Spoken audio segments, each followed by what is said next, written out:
Hey Scruffy, how you doing?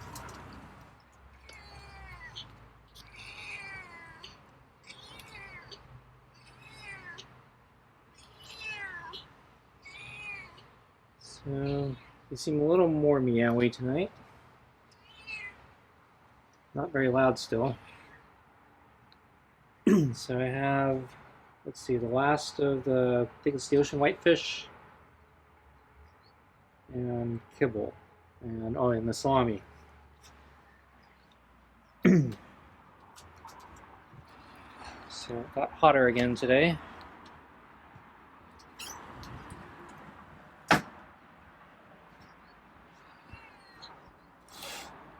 Whoa, that's a hiss.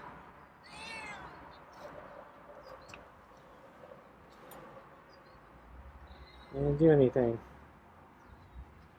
Don't know why you hissed at me.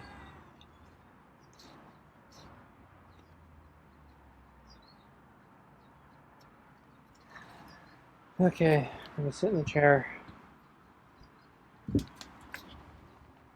Oh, you're jumpy.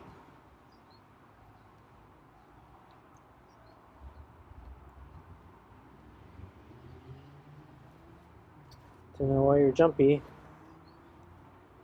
I haven't done anything. Been giving you extra salami. Just be nice to me. See, I don't think I'm going to do that again. Chances are, if I buy salami ever again, I probably won't keep it in the freezer that long. But yeah, right now it's looking unlikely I'm going to be buying salami anytime soon. With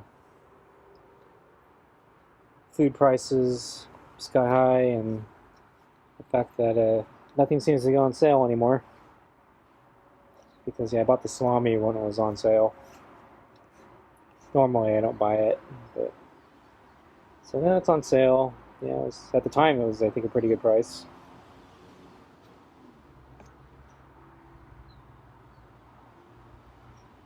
Doubt I'll ever see those prices again.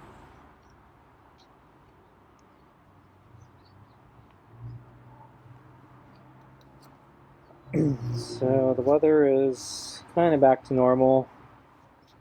So it's basically just been kind of hot. And then 1 or 2 days ago, we got weird weather. We got clouds and kind of a summer storm, or no, threat of summer storm. Didn't actually rain, as far as I know. But it, yeah, made it humid and not as hot, but yeah, still hot, but then humid. But yeah, now I think it's gone back to just the powerful sun and more typical dry heat. Purr. A raspy meow, maybe. Not exactly purr.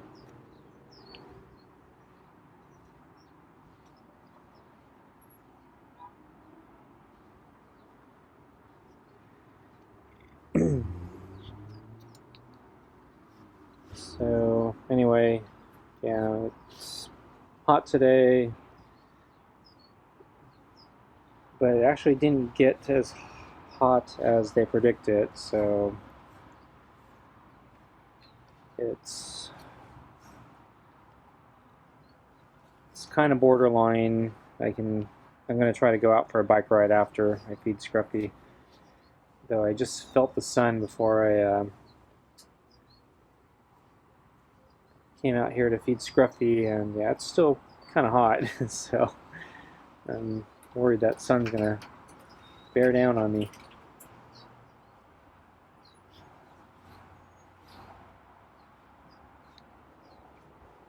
And yeah, I've been noticing that the sun's been setting sooner, and so I actually checked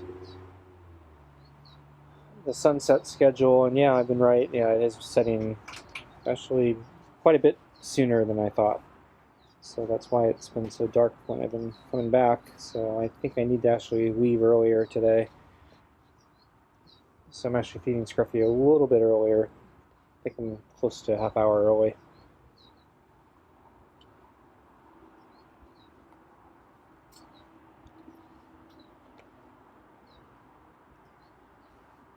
So I have a chance I can get back before sunset.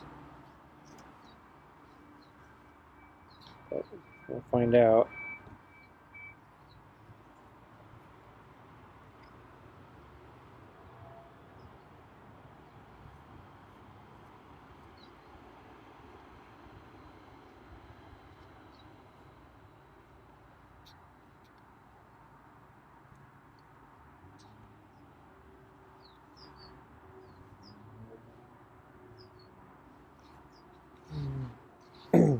So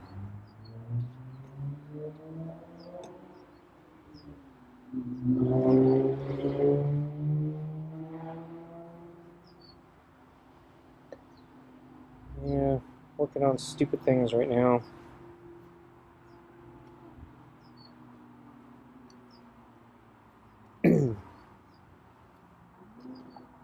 So a while back I read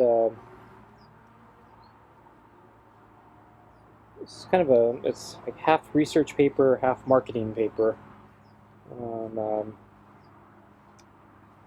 think he's a hedge fund manager.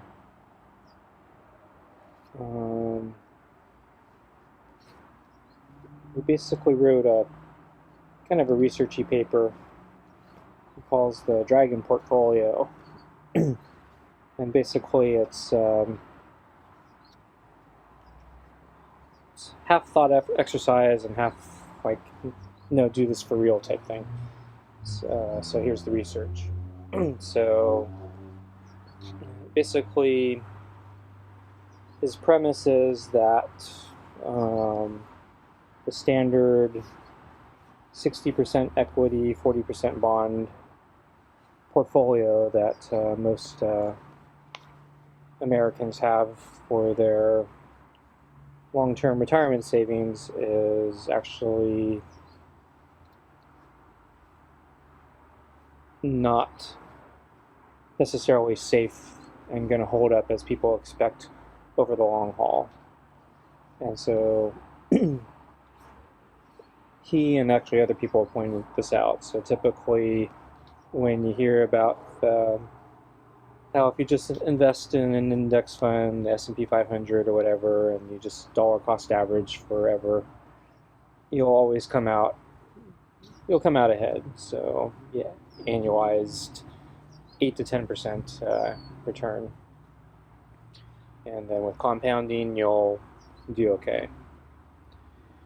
But the criticism of this is it actually only tends to look starting around 1980, 1981, and this is not an accident because if you look further back in history, there are actually long periods where investing in the stock market actually yielded no returns for multiple decades. So basically, this paper looks at what if you tried to invest for 100 years instead of the last since 1980, and basically he demonstrates that there are actually 5 major financial periods where different asset classes move completely differently depending on that current macroeconomic environment. And so the problem with the past since 1980, those past decades, we've been in two periods where basically the 60-40 portfolio does pretty well. But the problem is if you then backtest that against the other periods, so basically go back 100 years, the 60-40 portfolio actually does very poorly. So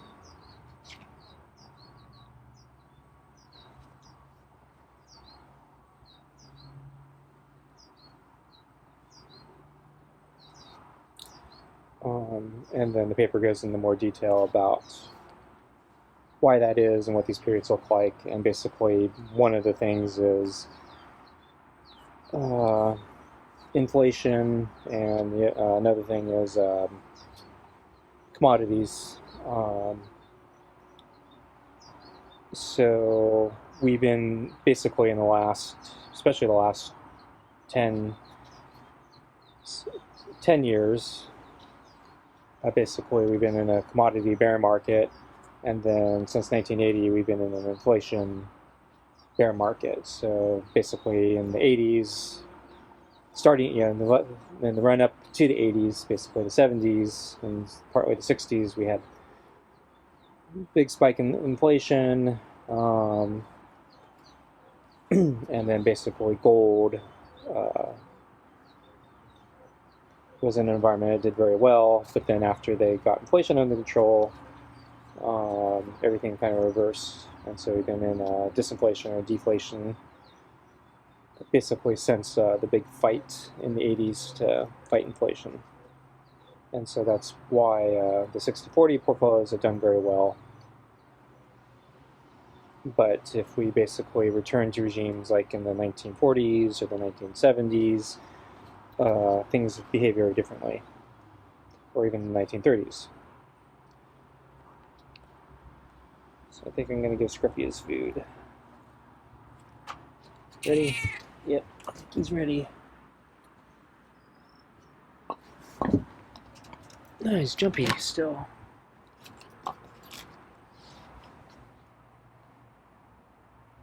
Did you want your food?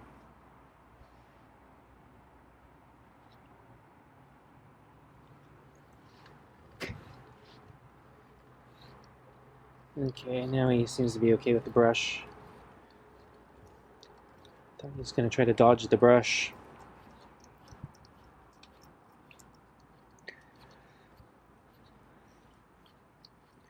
So anyway, the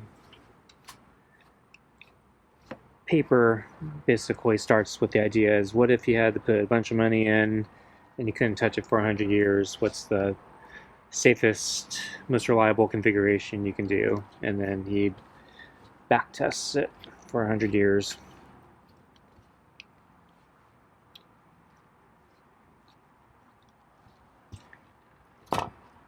Okay, I'm done brushing. So let's see, yeah, I saw Scruffy this morning on the table, but as usual the camera wasn't on and tick's still on the boot, so screw that.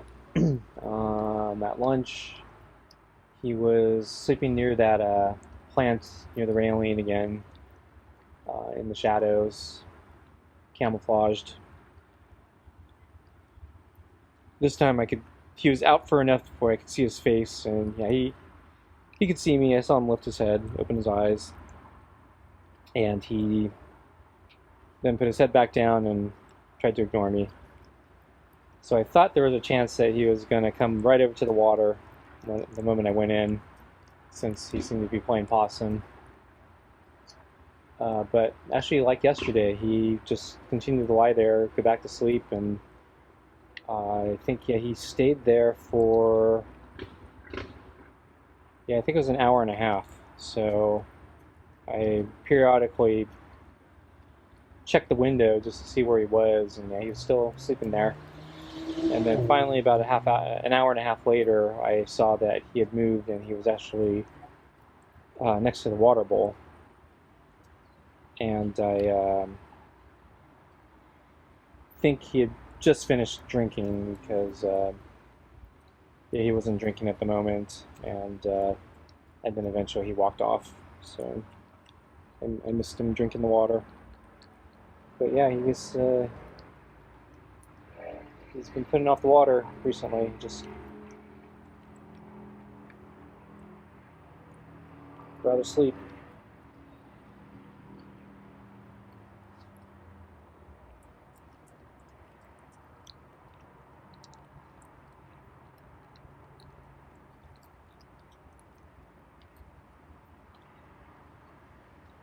So anyway, yeah, this paper, basically the conclusion is he comes up with basically divide your portfolio into 5. So basically you do 1/5 equities, 1/5 bonds, instead of doing a 60-40. And then with another fifth, then you do gold. And so the idea is the gold will endure in inflationary times and also particularly volatile bad times. So he basically lays out, I think, five different periods and shows how all the different classes perform. And so the idea is a truly diversified portfolio should always have at least one part of your portfolio that's doing well and hopefully keeping you afloat while the others may go through different degrees of misery. And the problem with the 60-40 portfolio is there are periods of time where both bonds and equities get clobbered. Whereas the two big extreme periods tend to be calls the left and the right wing. So you have deflationary periods and inflationary periods, and different things come about from those different periods and the degree of what happens in them. But there's also two other asset classes he adds to the mix to deal with these other variations. And so one of them is commodity trend following. So basically, you don't just buy and hold, but you actually follow a trend. So if commodities are going up, you buy them, but if they're going down, you short them. And I think this is probably a consequence of how commodities work. They tend to have these very big... It's running away, stealing the food. So there's two other pieces of salami left. I'm gonna take out the balls while he's away.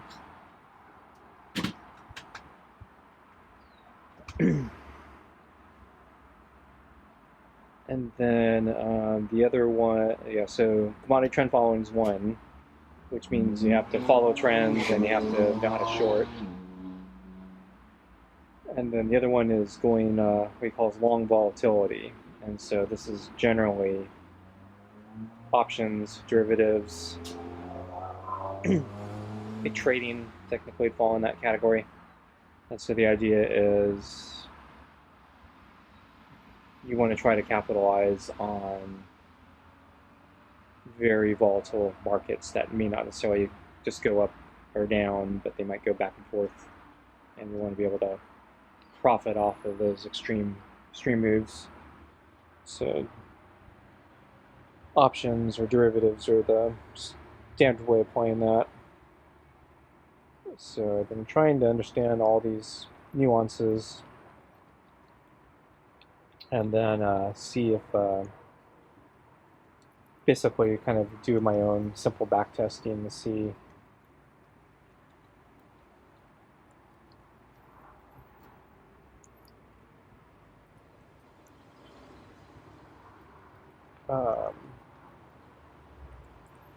basically kind of verify his results and see if this is something I might be able to do myself with my own portfolio. So he's marketing his own thing, but I think because he's a hedge fund, you have to be an accredited investor, and yeah, I'm not in that camp. So yeah, Scruffy's really jumpy tonight. So anyway, I was trying to write up a very simple back test for the commodity trend following. But yeah, what I thought would be simple is turning out to be much harder than I thought. There's like all these little details that I keep missing. And so now I realized I don't really understand how margin really works, and I need to properly model it enough that I can do my little back test experiment with. And so I've been struggling with that part right now because yeah, I completely screwed. I tried to do the most naive thing, and I completely screwed up the math so badly that my results are completely nonsensical. So there's one more piece, Scruffy.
Okay, so is Scruffy going to lick the bowl, or is he going to leave? I think he's going to leave.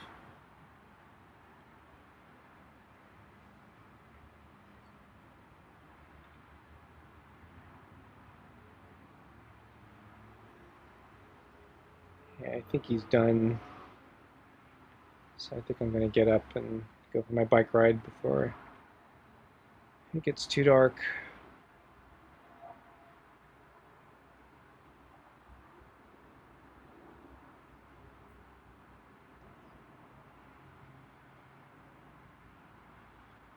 Waiting for him to make a move. Okay, I think he's done. He's starting to groom himself. Okay, I'm going to get up. No, he didn't run away. Okay, folks, I'm going to cut off the camera here so I can dump the water. So thanks for watching, and see you next time. Bye.